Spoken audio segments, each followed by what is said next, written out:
اعوذ باللہ من الشیطان الرجیم بسم اللہ الرحمن الرحیم۔ معزز خواتین و حضرات، عزیز طلباء و طالبات، ڈیلی قرآن کلاس میں آپ سب کو خوش آمدید۔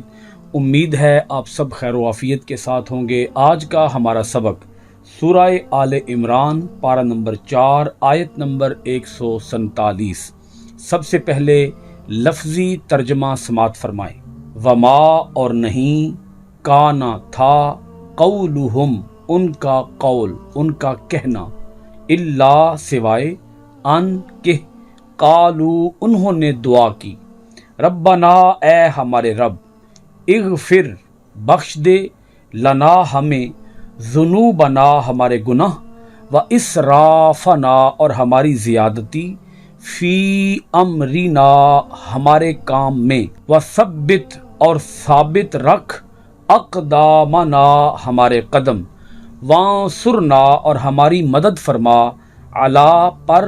القومی قوم، الکافرین کافر۔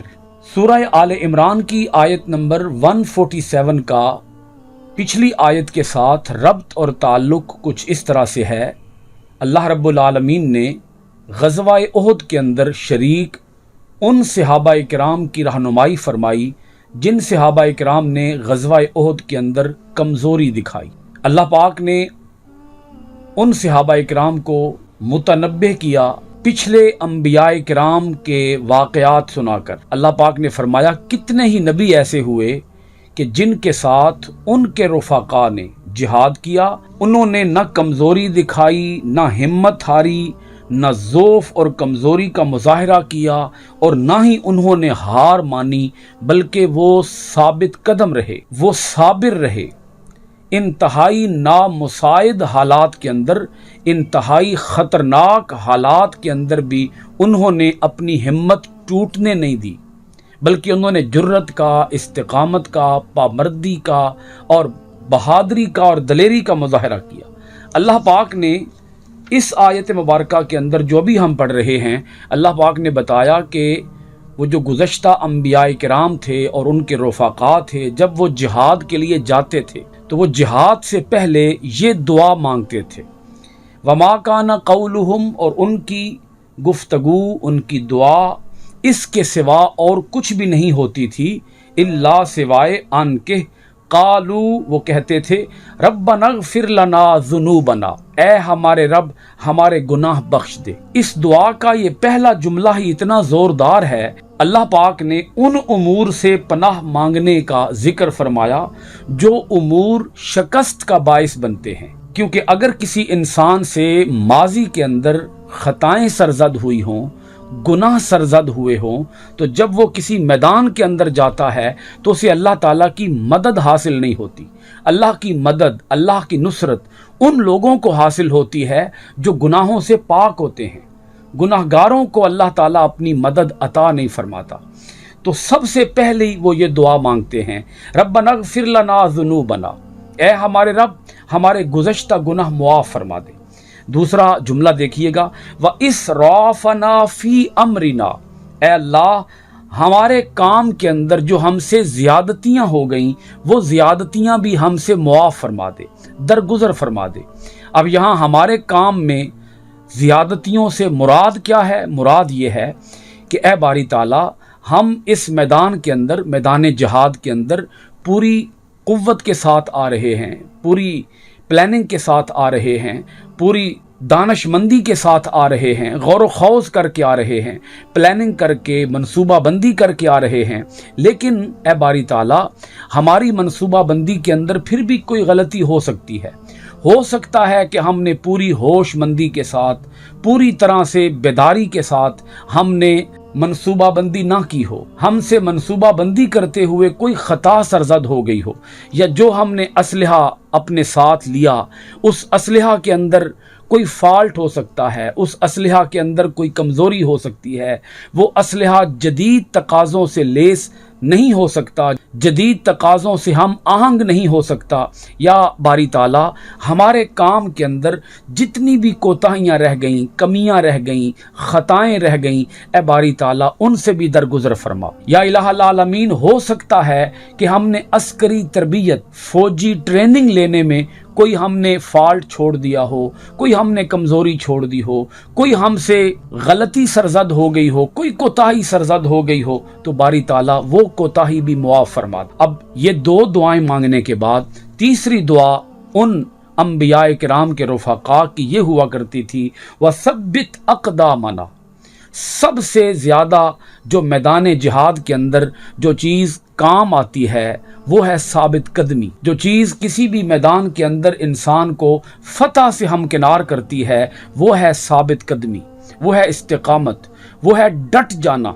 وہ ہے سینہ تان کے کھڑے ہو جانا، وہ ہے ہر قسم کے حالات کا انتہائی قوت کے ساتھ اور استقامت کے ساتھ مقابلہ کرنا، مردانہ وار مشکلات کا سامنا کرنا۔ تو وہ یہ دعا مانگ رہے ہیں، وَثَبِّتْ أَقْدَامَنَا، اے ہمارے رب ہمیں ثابت قدمی عطا فرما۔ یہ تین دعائیں ہو گئیں، گزشتہ گناہ معاف فرما دے تاکہ ہمیں تیری مدد حاصل ہو سکے، اور ہمارے کام کے اندر، ہمارے معاملے کے اندر، ہماری ٹریننگ کے اندر، ہمارے اسلحہ کے اندر، ہماری پلاننگ کے اندر ہم سے جو کوتاہیاں سرزد ہوئیں وہ کوتاہیاں معاف فرما دے، وہ کمیاں دور کر دے،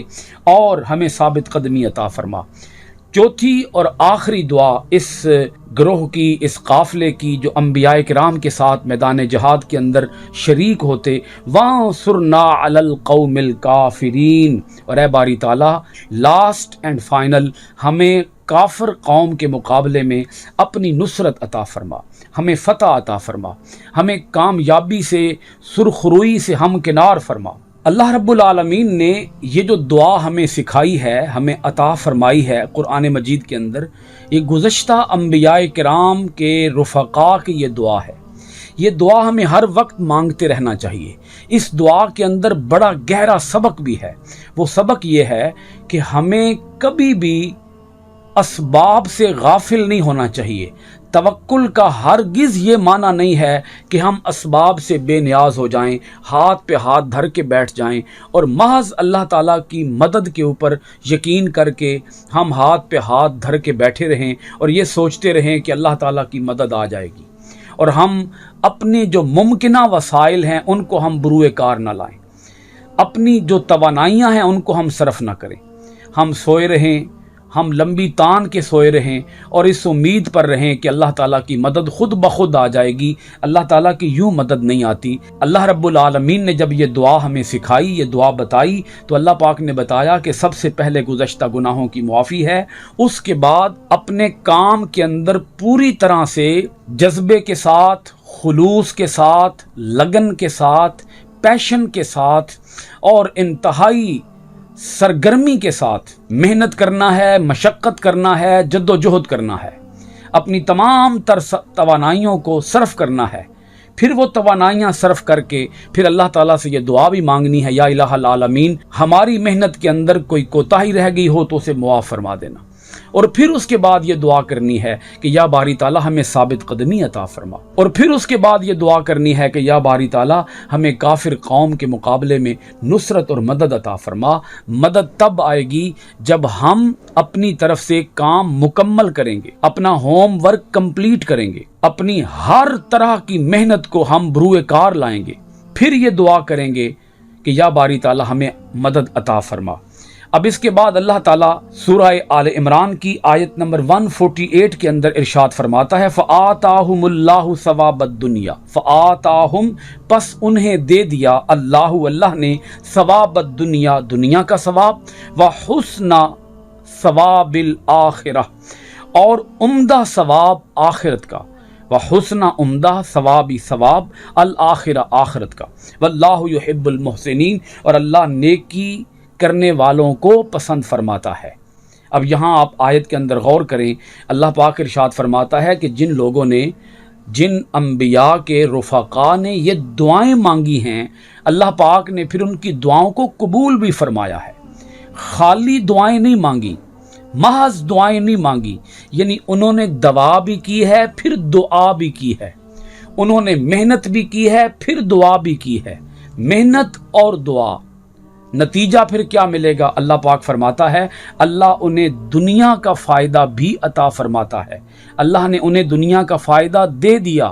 دنیا کی نعمتوں سے سرفراز فرما دیا، اور اللہ پاک نے انہیں سب سے بڑھ کر جو اعلیٰ، عمدہ، اچھا، دائمی فائدہ ہے، ثواب ہے، اللہ پاک نے انہیں آخرت کی نعمتوں کی صورت میں وہ حسن ثواب بھی عطا فرما دیا ہے، وہ سب سے اچھا اور سب سے اعلیٰ اجر اور انعام بھی عطا فرما دیا ہے۔ اور اللہ پاک نے فرمایا اللہ ان محسنین سے محبت فرماتا ہے۔ یہ ہیں محسنین، یہ ان صحابہ کرام کی رہنمائی کے لیے آیتیں آئیں جن صحابہ کرام نے غزوہ احد کے دوران کمزوری دکھائی، ضعف دکھایا، اور انہوں نے پہاڑی درے کو چھوڑ دیا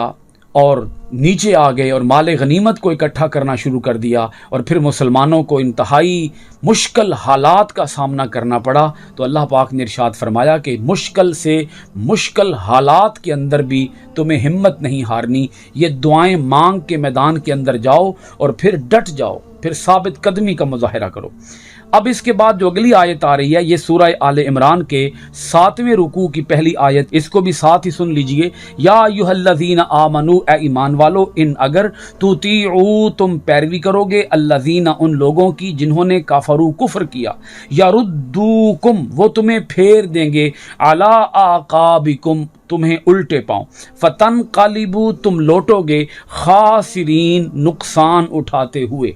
اب اس آیت کو سمجھیے گا، اہل ایمان کو اللہ تعالیٰ مخاطب فرما رہا ہے، یا ایھا الذین آمنوا ان تطیعوا الذین کفروا، اے ایمان والو اگر تم کافروں کی پیروی کرو گے، یردوکم علی اعقابکم، وہ تمہیں الٹے پاؤں لوٹا دیں گے، وہ تمہیں پھیر دیں گے الٹے پاؤں، فتنقلبوا خاسرین، اور تم نقصان اٹھاتے ہوئے لوٹو گے۔ یہ اہل ایمان کو اللہ تعالیٰ کیوں مخاطب کر رہا ہے یہاں، اور یہ حکم اللہ تعالیٰ کیوں دے رہا ہے، اس کو سمجھیے گا، اس کی لاجک کو۔ معاملہ یہ تھا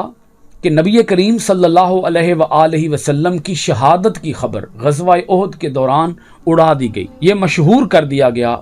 یہ خبر عام کر دی گئی کہ نبی کریم صلی اللہ علیہ وآلہ وسلم شہید ہو گئے ہیں۔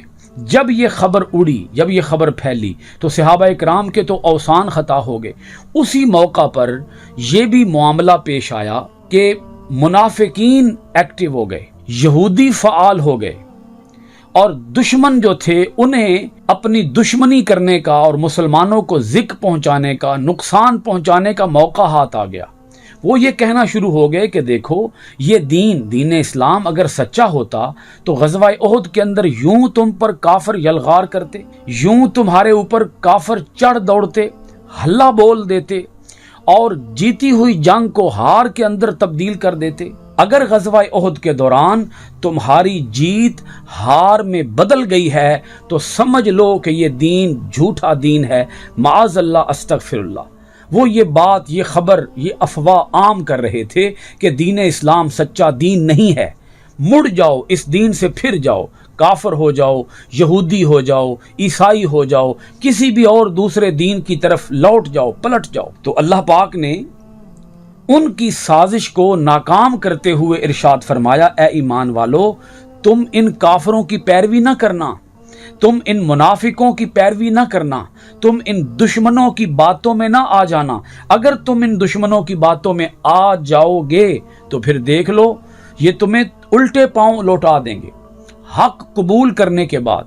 تمہارے حق میں آ جانے کے بعد تمہیں پھر باطل کی طرف لے کے جائیں گے، اور تم خائب و خاسر ہو کر لوٹو گے، تم نقصان اٹھاؤ گے۔ اللہ پاک آگے ارشاد فرماتا ہے اہل ایمان کو مخاطب کرتے ہوئے، بل اللہ مولاکم، بلکہ اللہ تمہارا حامی ہے، وہو خیر الناصرین، اور وہ سب سے بہتر مدد فرمانے والا ہے۔ اللہ کریم ہمیں اپنی آیتوں کے اندر غور و خوض کرنے، معنی، ترجمہ، تفسیر اور تشریح کے ساتھ پڑھنے، ان پر عمل پیرا ہونے اور ان کے آفاقی پیغام کو دنیا بھر کے اندر عام کرنے کی توفیقات خیر عطا فرمائے۔ آج کی کلاس ختم کرتے ہیں سورہ آل عمران کی آیت نمبر 150 کے ساتھ، انشاءاللہ العزیز آئندہ ڈیلی قرآن کلاس میں آپ کے پاس حاضر ہوں گے سورہ آل عمران کی آیت نمبر 151 کے ساتھ۔ آپ سب حضرات کا بہت شکریہ۔ السلام علیکم ورحمۃ اللہ وبرکاتہ۔